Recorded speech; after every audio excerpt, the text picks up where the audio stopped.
नमस्कार। प्रारब्ध पर आप सभी का स्वागत। मैं अवनीश।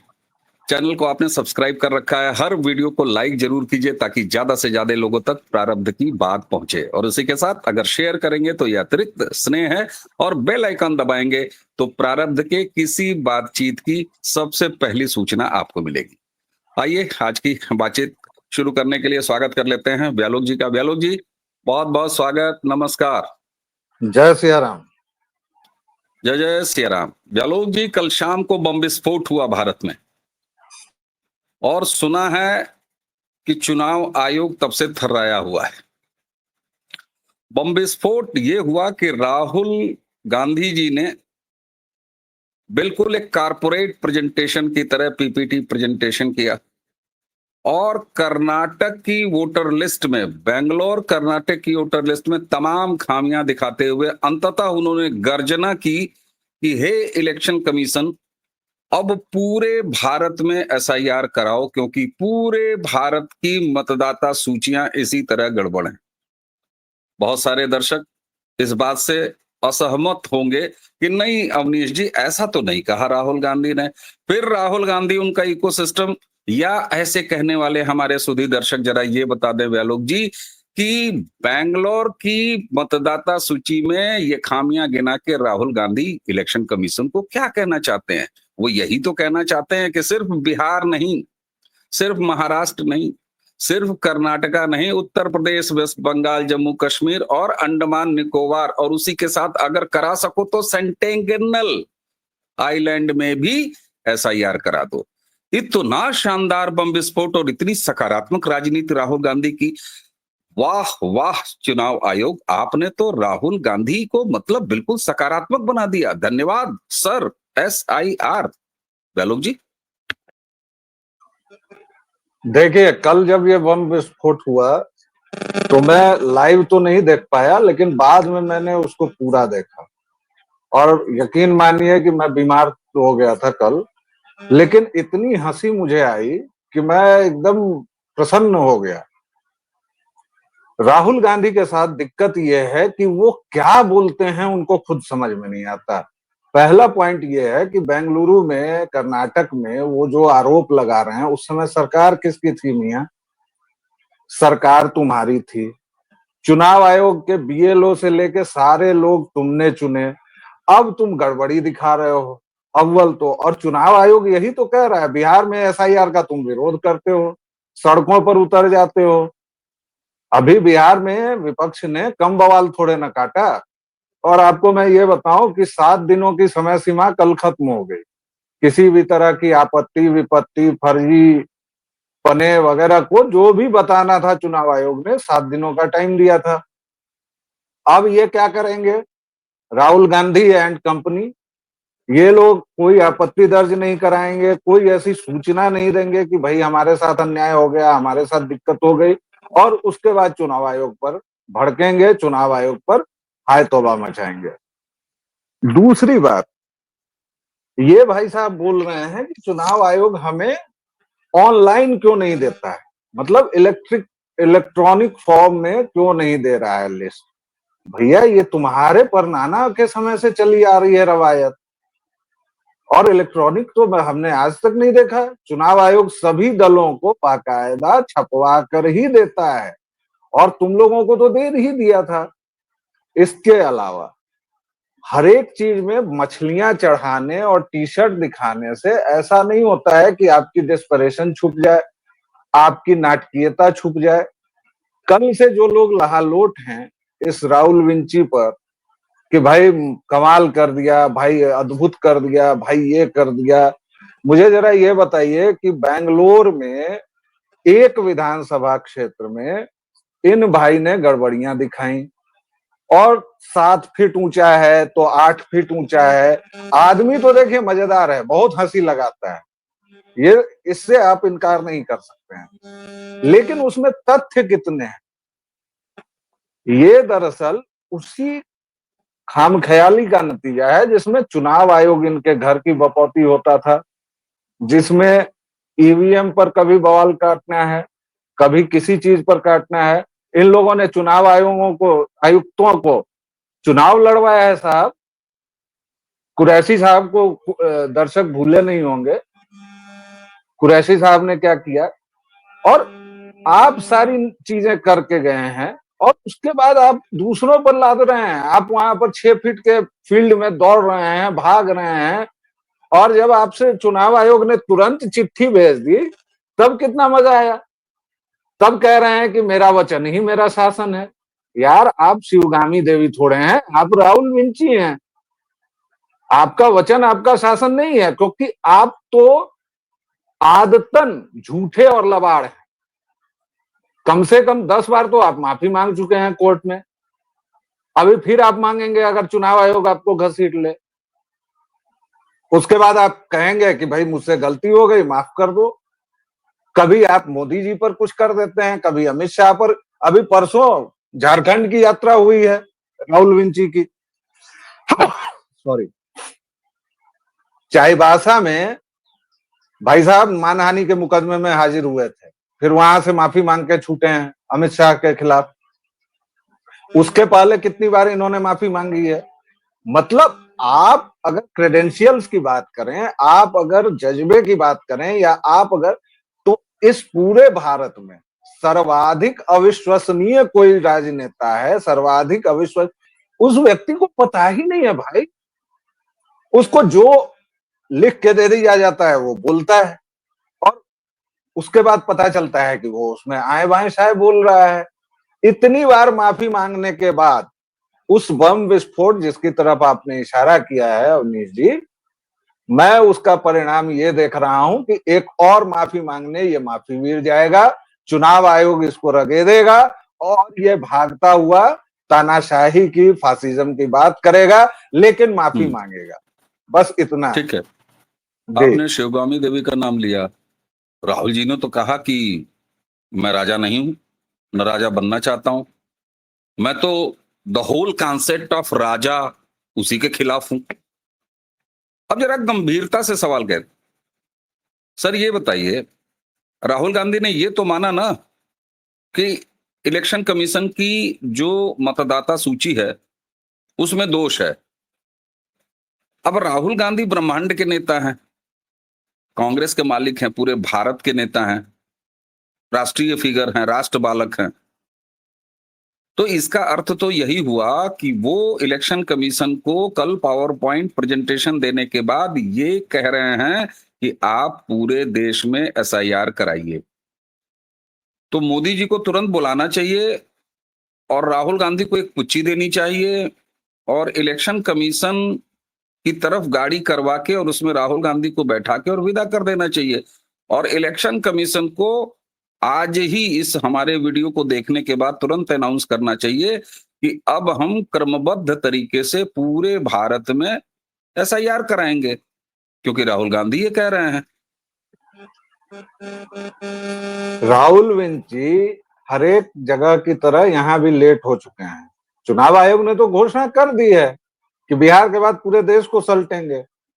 और भाई साहब उतना ही नहीं, राहुल विंची के लिए बहुत सारी बुरी खबरें हैं। एनआरसी आने वाला है, और एनआरसी को ये लोग सीए को नहीं रोक पाए, एनआरसी को कैसे रोकेंगे। और ऐसा ही ये सारा प्रपंच, 5 करोड़ जो बांग्लादेशी रोहिंग्या भिखारियों को लाकर हम लोगों की छाती पर मूंग दलवा रहे हैं, ये पाप किसका है? ये पाप तो भाई बंगाल में आपने विधायक तक बना दिया, पार्षद तक बना दिया। कई ऐसी घटनाएं मिली हैं जहां बांग्लादेशी आके भारत के पूरे सिस्टम का अंग बन गए। अभी जब कार्रवाई हो रही है तो उधर से ममता बानो चिल्लाती हैं कि भाई बांग्लादेशियों, बंगालियों पर अत्याचार हो रहा है। बंगाली और बांग्लादेशी में फर्क करेंगे ना। उसी तरह राहुल विंची जो हैं वो भूल जाते हैं, पिनक में बोलते हैं। पिनक किस चीज की होती है आप जानते हैं। अब आज उन्होंने क्या बोला उसको वो तुरंत भूल जाते हैं।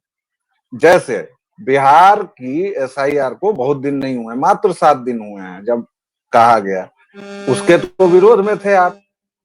फिर आप बेंगलुरु कांड करते हैं कि मैं बम फोड़ दूंगा, एटम बम चला दूंगा, फलाना कर दूंगा, ढिमाका कर दूंगा, आपसे कुछ हो नहीं पाता है। केवल और केवल हम लोग जो भी समय व्यतीत कर रहे हैं इस व्यक्ति पर चर्चा करके, मैं बार बार कह रहा हूं कि ये व्यक्ति अविश्वसनीय है। ये व्यक्ति सचमुच नहीं जानता है कि ये क्या बोल रहा है। वैसे भी 12वीं फेल से आप क्या एक्सपेक्ट करते हैं? अब आप कहेंगे कि वो तो कैम्ब्रिज, हार्वर्ड और कहां कहां गए थे। सच्चाई आपको भी पता है। इनका खानदानी इतिहास रहा है मैटरनल साइड की तरफ से। पैटर्नल साइड तो खैर जाने दीजिए, पैटर्नल साइड की तरफ से कि ये खानदानी लोग हैं फेल होने वाले। नेहरू फेल हुए, इंदिरा फेल हुई, राजीव फेल हुए, और ये तो खैर कबाड़ ही है। मतलब 4 पीढ़ियां कैसे फेल हो सकती हैं भाई? और ये लगातार फेल होने का इनका इतिहास है। उसके बाद इनका, मैं राजा नहीं हूं, ठीक है, लेकिन देश मेरी संपत्ति है। मेरे अलावा कोई चाय वाला कैसे प्रधानमंत्री बन जाएगा?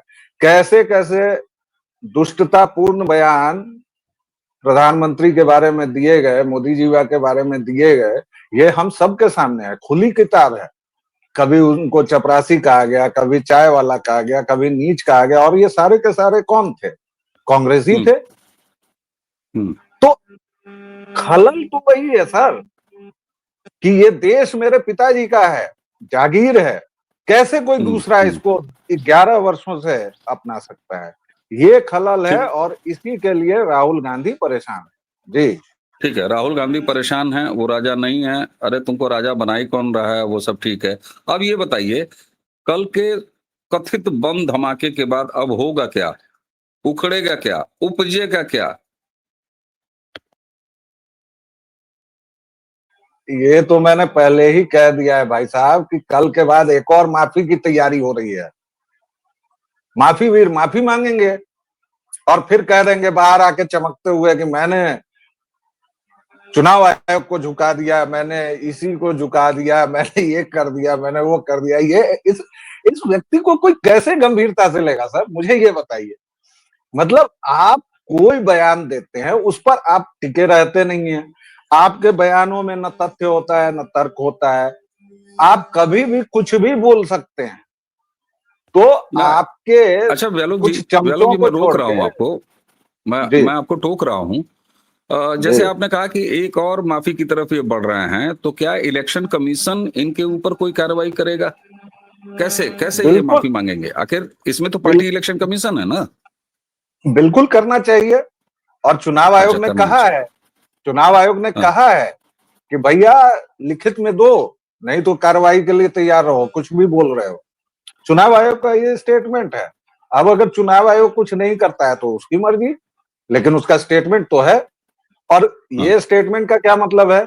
ये कहेगा चुनाव आयोग कि भैया जरा सिद्ध करो कहां कहां गड़बड़ी हुई, कैसे गड़बड़ी हुई।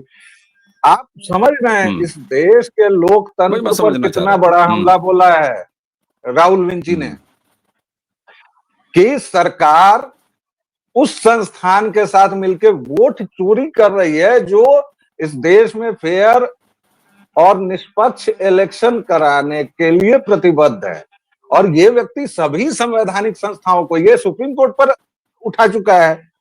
ये चुनाव आयोग क्या चीज है इसके लिए? ये तो सबके बारे में बोलता है ना भाई। जब आपको हुँ। मौखिक बवासीर हो तो आप कुछ भी बोल सकते हैं। बोलने ठीक। की जगह दूसरी क्रिया, वो मैं कहूंगा नहीं, सुबह सुबह का समय है, लेकिन सुबह नहीं, सुबह हर जो घर पे शौच, बनवा दिया है। मोदी जी ने नहीं, मोदी जी ने गाँव-गाँव हर घर शौचालय बनवा दिया है। हाँ, तो बोलिए। आप जब मौखिक शौच की बीमारी से ग्रस्त हो तो आप कुछ भी कह सकते हैं भाई। आपका लोड कौन ले रहा है? आप देखिए कल इन्होंने बम फोड़ा, सिवाय इनके कुछ लल्लू पंजुओं के किसने लोड लिया? बाकी पूरी हाँ, जनता हाँ। तो मौज ले रही है कि वाह राहुल भाई वाह, बहुत मनोरंजन किए, बहुत मनोरंजन किए। ऐसे ही मनोरंजन करते रहो। अधिकतर बयान क्या है, अधिकतर कमेंट्स क्या है मनोरंजन, कि भाई एकदम सही। राहुल जी चले जाएंगे तो हमारा सबसे बड़ा मनोरंजन खत्म हो जाएगा। भाजपा के सबसे बड़े प्रचारक है। यार ये नेता प्रतिपक्ष है और इसको जनता भाजपा का सबसे बड़ा प्रचारक समझ रही है, और है भी। ठीक अन्यथा बात। भाजपा तीसरी बार सरकार में कैसे आ जाती है? ये हाँ, हाँ, आदमी हाँ, हाँ। कैसा मूर्ख है ये बोल रहा है कि एक के बाद एक चुनाव कैसे जीत सकते हैं। अरे भैया 60 साल तुम लोग लगातार जीते हो, मतलब तुम बोलने से पहले दिमागी तवाजुन वगैरह कुछ नहीं देखते हो क्या? एक चीज मुझे समझ में आती है। मुझे हंसी जानते हैं किस बात पर आई? मुझे एक गाना याद आ गया, एक सेमी क्लासिकल गाना है, यही ठैया मोतिया हैरा गईले रामा केकरा से पूछूं। दर्शकों, हाँ, राहुल गांधी का वोट चोरी हो गया है, इस खानदान का वोट चोरी हो गया है। और ये चोरी किसने किया है? गर्व से कहते हैं हम चोर हैं, मैंने चोरी किया है, व्यालोक जी ने चोरी किया है, हमारे दर्शक आपने चोरी किया है, भारत के मतदाताओं ने चोरी किया है। इसीलिए ये बम विस्फोट इलेक्शन कमीशन के प्रामाणिकता को संदेह में ले देना। गाइए मेरे साथ, यही ठैया ओटवा हेरा गईले रामा केकरा से पूछूं। खैर, रामा तो ये कह नहीं सकते, राम ये कह नहीं सकते। सारी नकारात्मकता enough is enough. Supreme court साहब, अगर आप कहते हैं कि तुम सच्चे भारतीय नहीं हो, लोग कहेंगे ऐसा कैसे कहा? मैं कोर्ट थोड़ी नहीं कर रहा हूं। उन्होंने कहा कि एक सच्चे भारतीय अगर आप होते तो ऐसा नहीं कहते, इसका क्या मतलब है? दूसरा, उन्होंने कहा सोशल मीडिया पे आरोप लगाएंगे 2000 स्क्वायर किलोमीटर कि संसद में पूछेंगे। अभिषेक मनु सिंह भी उनके वकील कहते हैं कि अरे साहब, संसद में सवाल पूछने थोड़ी ना गए हैं, तो क्या करने गए हो? मोथा उखाड़ने? मोथा जानते हैं? मोथा उखाड़ने गए हो? कहा उखाड़ने गए हो भाई? संसद में अपने भी गए हो, बहन जी को भी ले गए हो, माता जी भी उड़ के पहुंच गए ऊंचे वाले संसद में। सवाल ये होता है कि राहुल गांधी ये खतरनाक कोशिशें लगातार करते रहेंगे, इस देश के निर्वाचन व्यवस्था को, इस देश के प्रजातंत्र को, लोकतंत्र को ही खतरे में डाल दो। लेकिन ऐसा हो नहीं पा देखिए रहा है। तीसरी बार सरकार, रजा इंतजार करो, चौथी बार भी सरकार बनेगी। हाँ देखिए वैलोक जी। इनको देखिए इनकी प्रजातंत्र में, लोकतांत्रिक मूल्यों में कोई आस्था नहीं है। इनकी माता जी ने क्या क्या सुकर्म कुकर्म अपकर्म किए हैं वो पूरा देश जानता है। क्या क्या उन्होंने वेटिकन के इशारे पर नहीं किया है। कौन कौन से काले कानून लाई और कौन कौन से काले कानून लाने की तैयारी थी, ये सब पूरे देश ने सबको देखा है। पता है। बिल्कुल इस बिल्कुल। व्यक्ति की निष्ठा तनिक भी लोकतंत्र में है ही नहीं। ये व्यक्ति खुद को राजा मानता है भाई, इस देश का मालिक मानता है। कहने से क्या हो जाएगा? तुम्हारी वेदना क्या है मित्र? तुम्हारी व्यथा क्या है? यही व्यथा है कि एक चाय वाला कैसे प्राइम मिनिस्टर बन गया प्रधानमंत्री और कैसे किस बन तरह गया? से ये इन दोनों भाई बहनों ने, एक बार मुझे याद है कि मोदी जी ने कहा था कि भाई बेटी की तरह है प्रियंका, और किस तरह से उस वाड्रा ने, मिसेज वाड्रा ने किस तरह से घटिया बयान दिया था कि घटिया मेरे बयान। पिता फलाने थे और शहीद थे, आप मेरे पिता कभी नहीं हो सकते। अरे मूर्खा, ये मुहावरा होता है। कोई अगर बाप चाचा की उम्र का होगा तो वो कहेगा ही कि तुम बेटी की तरह हो। बिल्कुल। लेकिन वो लोहिया जी इंदिरा को तब बेटी कहते समझ थे। वो तब समझ में आएगा जब तुम भारतीय हो। नस्ल तो बिल्कुल तुम्हारी सही बात। भारतीय है नहीं, भारतीय है। तो बिल्कुल तुम सही बात। इसी तरह की बात करोगे। जी। बिल्कुल बिल्कुल। तो बम तो फूटा, और बम फूटा, हम लोगों जी। का वीडियो भी फूटा। कितने मिनट का हो गया? 18 मिनट का। अब इससे ज्यादा नहीं फोड़ना का कोई स्पेशल नहीं बन रहा है। क्या बतियाएं इस आदमी की मूर्खता पे? दर्शकों, आप अक्सर कहते रहते मैं हैं आप लोगों की बातचीत अच्छी लगती है, थोड़ा लंबा बतियाए। अरे इस मूर्ख पर क्या बतियाएं? इसलिए व्यालोक जी, आइए वीडियो से निकल जाएं धन्यवाद करते हुए। तो दर्शकों, नकारात्मकता की ये स्थिति है राहुल गांधी की। बहुत कुछ बता चुके। अब तो हम स्वार्थी बन के आपसे आज के ये चर्चा समाप्त करने से ठीक पहले ये कहेंगे कि चैनल को सब्सक्राइब आपने कर रखा है और लोगों से कराइए, वीडियोस को लाइक कीजिए, शेयर कीजिए, बेल आइकन भी जरूर दबाइए। बाकी इस मूर्ख एक व्यक्ति और पर सूचना मैं अपनी सुबह तरफ सुबह, से दे दूं। हाँ अच्छा, आप आपके बम का पलीता अभी खत्म नहीं हो रहा है। बोलिए सर। सर नहीं, मैं दर्शकों श्रोताओं से आग्रह करूंगा कि भाई अब व्यालोक वाणी फिर शुरू हो रहा है। बीच में मैंने एक गैप लिया था। आप चाहें तो मुझे वहां भी देख सकते हैं, व्यालोक वाणी पर भी और प्रारब्ध, ये दोनों ठिकाने हैं, अड्डा है, घर है। तो व्यालोक वाणी को भी अगर आप थोड़ा बहुत सब्सक्राइब कर लेंगे तो वो रनिंग में बिल्कुल चलने लगेगा, बस इतना। बिल्कुल दर्शकों, व्यालोक वाणी पर भी और प्रारब्ध पर भी, दोनों पर अपना आशीर्वाद स्नेह बनाए रखिए। व्यालोक जी, अब आपका बम मैं आपके हाथ से छीन ले रहा हूं। राहुल गांधी को अगले बम विस्फोट के लिए मैं लुका दे रहा हूं, मतलब थमा दे रहा हूं, और आज की चर्चा अब यहीं समाप्त करेंगे। दर्शकों, हमें और व्यालोक जी को आज्ञा दीजिए। नमस्कार, जय जय श्री राम। जय सिया राम।